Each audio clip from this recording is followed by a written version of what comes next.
Sahabat Rema terkasih, selamat berjumpa kembali di hari Jumat 23 Mei 2025, pekan kelima Paskah. Renungan kali ini terinspirasi dari Injil Yohanes bab 15 ayat 12 sampai dengan 17 dengan tema kasih yang terlibat tanpa syarat. Sahabat Rema terkasih, apa yang terjadi dengan kutipan Injil hari ini? Apa yang bisa dilakukan oleh para murid Yesus, juga termasuk kita dari Injil tersebut? Injil yang menjadi permenungan hari ini merupakan wejangan perpisahan Yesus kepada para murid di saat mengadakan perjamuan malam terakhir menjelang sengsara, wafat, dan kebangkitannya. Yesus memberikan perintah yang tegas, yaitu tentang perintah untuk saling mengasihi satu sama lain seperti Dia yang telah mengasihi kita. Dan Yesus menekankan bahwa kasih itu adalah tanda keikutsertaan kita sebagai murid-Nya. Maka ada beberapa hal yang patut menjadi permenungan kita.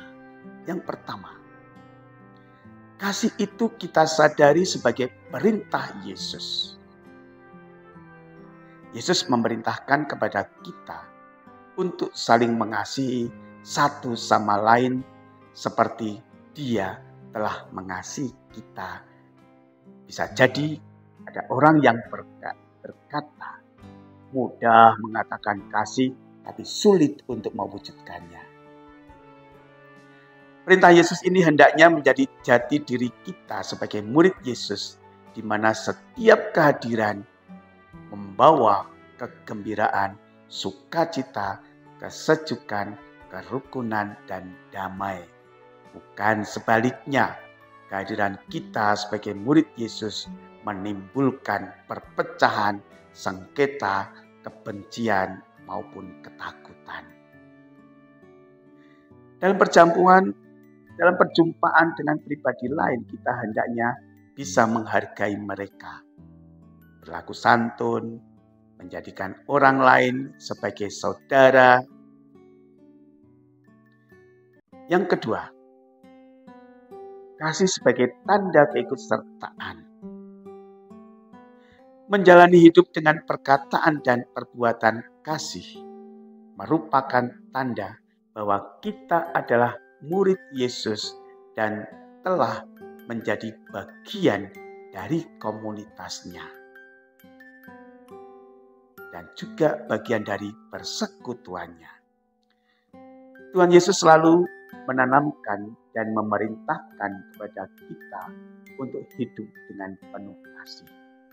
Maka kita sebagai gereja, yakni persekutuan orang-orang yang beriman kepada Tuhan Yesus, mengimani dan mengamini apa yang diajarkan Tuhan Yesus, yakni hidup dalam kasih.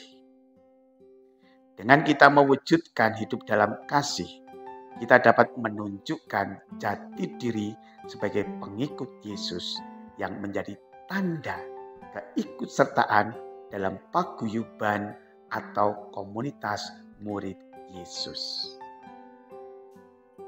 Yang ketiga, kasih yang tidak bersyarat. Kasih yang diperintahkan Yesus tidak bersyarat dan tidak dibatasi oleh ruang dan waktu, melainkan kasih-Nya yang telah menebus kita. Dan Tuhan Yesus telah mengajarkan kepada kita dalam berbuat kasih yang tanpa syarat, yakni memberikan diri untuk keselamatan umat manusia tanpa mengharapkan imbalan dari kita. Maka kita hendaknya dalam mewujudkan kasih Kristus tanpa mengharapkan juga imbalan. Perbuatan kasih yang kita lakukan tidak disertai dengan suatu harapan untuk mendapatkan sesuatu sebagai gantinya.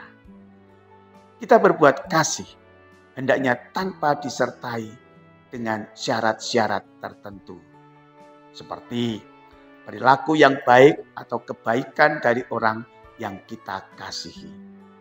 Kasih itu tanpa batas, oleh waktu, tempat, atau situasi. Dan tentunya dalam berbuat kasih, kita tidak memandang status, latar belakang, atau sifat orang yang dikasihi. Sahabat Rema terkasih, marilah kita mewujudkan perintah Yesus untuk saling mengasihi melalui keterlibatan kita tanpa syarat. Semoga Allah berkenan melimpahkan berkat dan rahmat, kasih dan kesetiaan kepada kita semua dalam nama Bapa dan Putera dan Roh Kudus. Amin.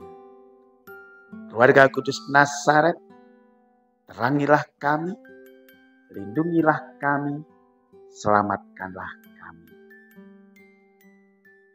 Berkah dalam.